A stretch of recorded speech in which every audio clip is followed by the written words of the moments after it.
Laws of Physics by McGee Hines, Max Vi, and Will Boynton.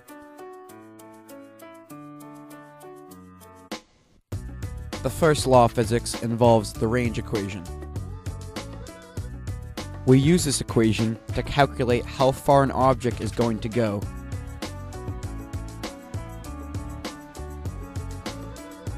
In this example, we launched an object at 5 meters a second. We square that number and multiply it by the sine of the angle of launch. In this case, 60 degrees. We divide all those numbers multiplied together by 9.8. This gives us the distance that our object traveled.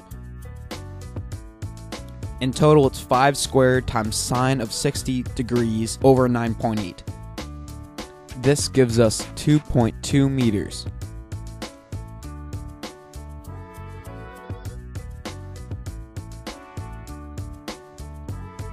In this instance, we want to calculate the velocity that McGee was traveling at. To do this, we can easily use the equation velocity equals distance over time. In this case, we traveled 12 meters in 10 seconds. V equals 12 meters over 10 seconds, which equals 1.2 meters a second. We can also calculate McGee's momentum on the longboard. We do this by using the equation P equals m times v. The mass was 53.5 and the velocity was 1.2. We multiply those two together to get 64.2 kilograms meters a second.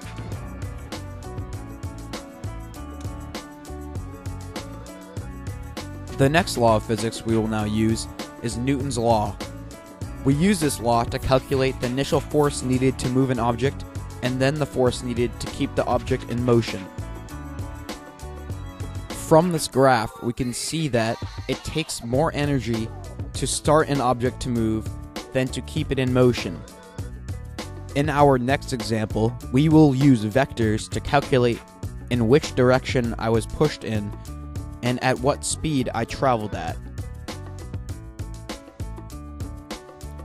If I was traveling at 3 meters a second and Steven hit me at 4 meters a second, we can calculate what my final speed was and in what direction I was traveling in.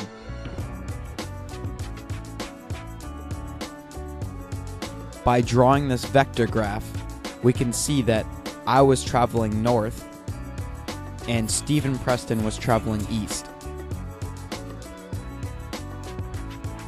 Using a squared plus b squared equals c squared, we can determine my final speed.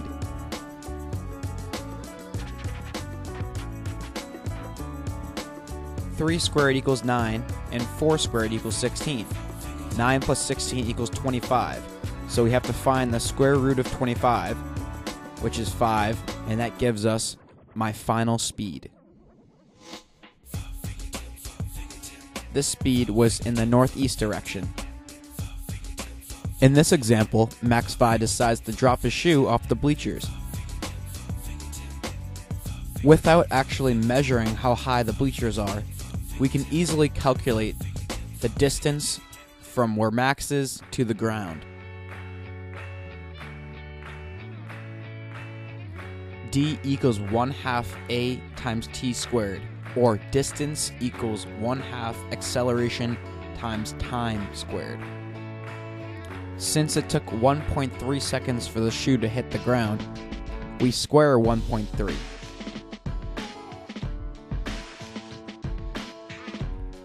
We then multiply the time times 9.8, which is the acceleration, and divide it by 2.